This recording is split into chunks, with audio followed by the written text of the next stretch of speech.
What is the story, Jordan, you were trying to tell? Because when I heard Jordan Peele horror movie, I went, what? You know, I was trying to bring a piece of the conversation I'd never seen put on film before. I felt like there was this void in the way we talk about race, especially at the time when I wrote it, which was actually a very similar time to when we wrote the Obama Luther Translator sketch. Mm-hmm. We felt like racism was not being called out sufficiently enough.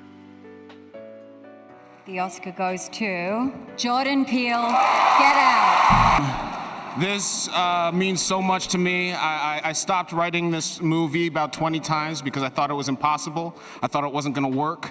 I thought no one would ever make this movie, but I kept coming back to it because I knew if someone let me make this movie, that people would hear it and people would see it.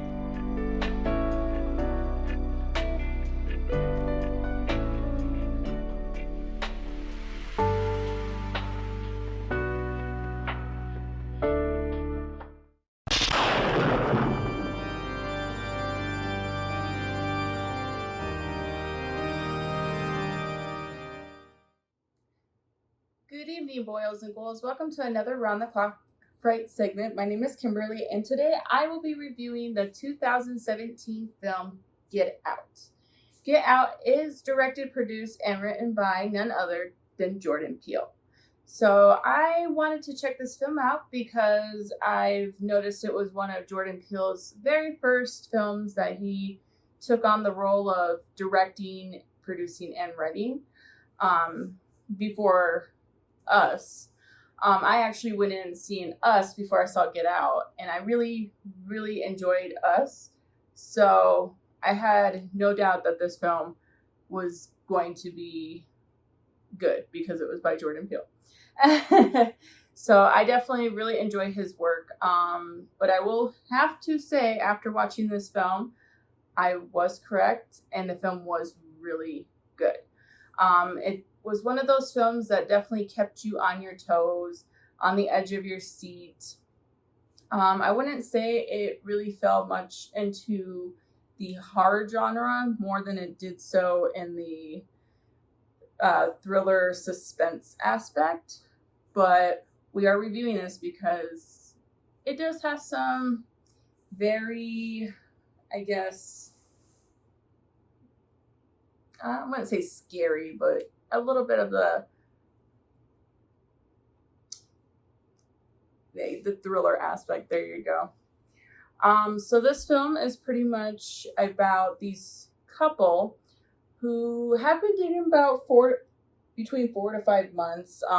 Pretty much the girl is wanting to take her boyfriend to meet her family, and the boyfriend's a little hesitant on meeting her family because, one, she never mentioned to pretty much her mom or her dad or even her brother that she was dating a black guy.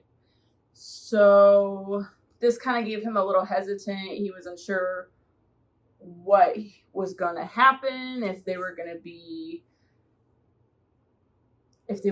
accepting of the matter. But she reassures him that, her family isn't like that they would not have a problem with it at all. So, of course, he jumps on board, wanting to meet her family, after dating for so long. Why not? So they end up taking the road trip up to her family's house. And again, I will be getting into spoilers. So after recapping, I just want to let you guys know, if you have not seen the film and you don't want to be spoiled, definitely go watch the film and then come back and watch the review. But if you don't care, continue on. So pretty much they go on this road trip. They're heading up to her parents' house. They're driving. You get the first shot where a deer pretty much flies out of the woods and they hit the deer. Not sure, I guess I was going to say not sure why they added this little bit into it, but it makes a little sense because once she hits the deer and they see the deer, they call the I think it's like the highway patrol, the police have to come out. I mean, they're investigating it and such, and you have the scene where he pretty much has to document identification. So when he wants to document this guy's identification, which, by the way, the characters are the guy's Chris, and then the girl is Rose. I had to think of their names for a second, but so I'm not saying guy or girl. But yeah, so they want to identify or get the identification from Chris, and Rose is just kind of like not understanding why they need his identification because he wasn't the one that was driving. And it just led to her assuming that the police officer was being prejudiced against him. And it was just this little bit that kind of, I guess, foreshadows a little bit what's going to happen, except for she's trying to cover up a little bit more than what you expect. But I mean, I guess it's not really foreshadowing. I don't know. But so yeah, so they ended up pretty much getting released. They finally get to her parents' house. He meets mom and dad, which mom and dad are a little odd. You kind of can tell from the get-go that they're just strange. Not because of the matter, just in general. They just seem like these strange people that just give you this very ominous feeling. But as you know, he's meeting her parents. He's still a little hesitant. He's, you know, looking for signs of whether, you know, this is going to be, you know, a good visit, or if it's just, you know, he's just not feeling it, or they're just not feeling it. But everything goes off with a smooth, except for when he meets Rose's brother, and that doesn't end up really good because he wants to pretty much fight him. But yeah. So you just have these little things here and there. You also find out that the mother is a hypnosis. And when she finds out that Chris smokes, she tries to tell him that she can use her hypnosis on him to get him to stop smoking, which, I don't know, like me, I guess because I was, you know, looking into it, and I was like, oh no, this is not going to be a good advantage for the mother to be a hypnosis, because now she can just, my first thought was maybe like, you know, she doesn't, well, because they do, like, Rose does realize the first night that they're there that her parents seemed a little off about the whole meeting, and he kind of says, yeah, I kind of told you that's what was going to happen. So I automatically assumed that, like, maybe the mom was going to use her hypnosis on him and try to get him to stay away from her daughter or something, like, you know, but I wasn't too far off. So that night, while she's, you know, I think she was taking her shower, he goes out for a walk. You also get introduced to a maid and I believe it was a landscaper, which, you know, he notices that they were both black as well. And that, you know, something just seemed off because these two weren't acting like, I guess, like, happy to be there. And he could kind of see through what was going on. So he was a little skeptical and thinking that there was just something up, but he didn't know what it was. So when he goes outside to have a cigarette, he sees the landscaper just running at him with full force, which I still don't know how that happened or why he was doing that. I guess he says later he was going for a jog, and it was kind of weird because it just looked like he was about to bull charge him. But he goes back inside, about to go upstairs, when Mother's sitting in her little den with a cup of tea, and she calls him in there, and she starts talking to him and drilling him more about his smoking habits, and kind of what I expected happens, where, you know, she uses her hypnosis without him realizing it, because he didn't want to do it, and she just kind of did it and put him in this trance, because you learned a little bit about his past, that, you know, what she uses against him to use this hypnosis, and that was that his mother died while he was like a young boy in a hit and run accident. So she kind of uses that to her advantage to get him at his vulnerable state, and then she can kind of dive in. Then he pretty much blacks out in this hypnosis state, and he wakes up the next morning in the bed. So he doesn't remember anything that happened. And yeah, so then he also meets the rest of her family, who end up coming out to a little family gathering, which you also see that was a little strange too. They all acted pretty strange.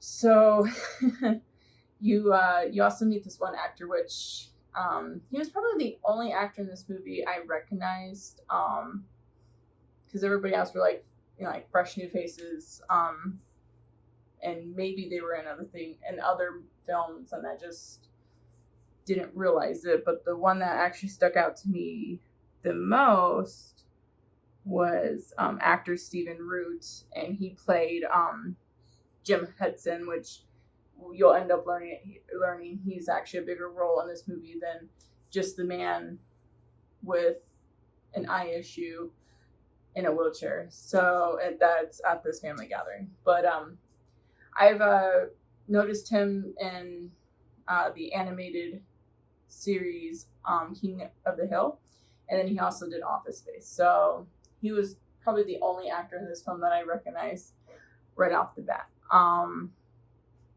But yeah, so, you know, the more that he gets to meet her family, you learn a little bit more. He starts to unravel a lot of things that just seems off. Like you meet this one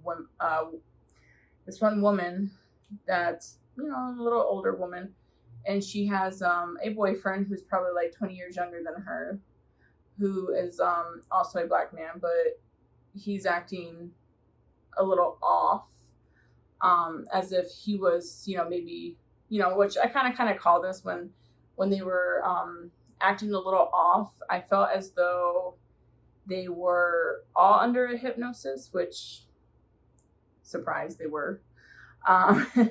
So that's why they were acting a little strange. Like, it's kind of like they wanted to be themselves, but they couldn't. But yeah, so when he sees this guy, he recognizes him from somewhere. And when he goes to take a picture of him to send him to his friend, the Flash kind of sends him into a fit of rage. It was kind of like one of those moments he just lashed out. I kind of pegged it down as, once the Flash went off, it kind of put them back into their regular selves and out of this trance. But yeah. So, you know, he ends up sending this picture over to his friend, which I love his friend. His friend was awesome. He was like probably one of the most badass characters in this film. And I was really rooting and hoping that they didn't kill his character off. He was like one of those characters that, while everything is going on in this house, he's the outside friend who is back home watching Chris's dog, you know, making sure the dog's fed, but he's also in on the loop. And if things were to go wrong, he can jump in and intervene. Plus, he was also I believe he was I'm TS motherfucking A. Chris's friend there, he was a TSA. So his role became a little bit big in this film because he kind of uses him as an outside source. But when he sends that picture to him of the guy that he sees at the family gathering, he was able to figure out that he used to be an old friend of theirs, and pretty much that he just looks a lot different now. He's not the same. He's also now under a different identity, different name. So pretty much that's so you kind of see a little bit that his role progresses to become a little bit bigger. And once you kind of get into it where he finally realizes that her family isn't this perfect family, that there is something up and there is something wrong, and he wants to leave, which this actually gets to the end. So he wants to leave. He's telling her that, hey, we need to get out of here. You know, I just don't feel comfortable. We just need to leave. So as they're getting ready to leave, she's kind of going through, going through her, telling him that she can't find the keys. They can't leave. They go downstairs. Mom, dad, and brother are standing downstairs waiting for them. They try to get them to stay, but he makes up a lie saying that, his dog's sick. He needs to get him to the vet. Rose is still over there fumbling for the keys. When you find out, plot twist, that Rose had the keys but was not going to give it to him because she was now part of whatever her parents were, and that was the mother's hypnosis. They use it against these Black people and try to also use, which I find this out and I was a little confused at first, but they use it to bring back the family that they lost and put that into their body, because you find out like the maid and the landscaper is Rose's grandma and grandpa, so it would have been her dad's mom and dad. So that was a little off. So I think what they were going to do was use his body, which they explained for Stephen Root's character, Jim Hudson, and kind of use it to, I guess, give him his eyesight. But then they were taking his brain out, so I'm assuming he would have also taken over him as well. So yeah, so she pretty much, uncovers her true identity.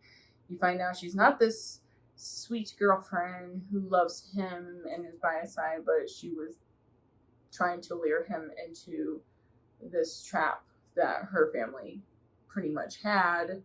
And as he's trying to escape, he can't because mother puts him under another hypnosis by just clinking her teacup, which was the initial to every time he hears that sound, he goes into his hypnotic state. And then the whole time, because, he tells his friend Rod that he's gonna leave, that there's something up, that all these things don't add up. Rod's trying to reach out to him. He keeps getting a voicemail. And eventually, after calling him several times, Rose answers. And she's acting as though he left the night before. He left her. They're no longer together. And she's so upset about this whole thing, which you can just see her face the whole time. It's just dead serious because, they have him, so she's not worried. And plus, she doesn't really care for him like that. So, then you can tell that Rod does not believe the the BS that Rose is stating. So when he tries to call her out by saying, I know your mother used her hypnosis on Chris, she tries to say, I know what you're doing. I know that you were flirting with me, and try to play it off as he's just this crazy friend that was just hitting on her while she was dating Chris, which started hating her character just more and more as it went through. But yeah, so then the last 20 minutes, Chris finally breaks free from, the hypnotic state and from the chair that he was pretty much strapped to, by wedging a couple pieces of cloth from the chair into his ears so he couldn't hear the teacup clinking. He gets out and he pretty much goes badass. Like, he literally knocks out brother, father, even mother, which I was so glad because I knew it. She was going to try and get him under a hypnosis state, but it didn't work. He got her.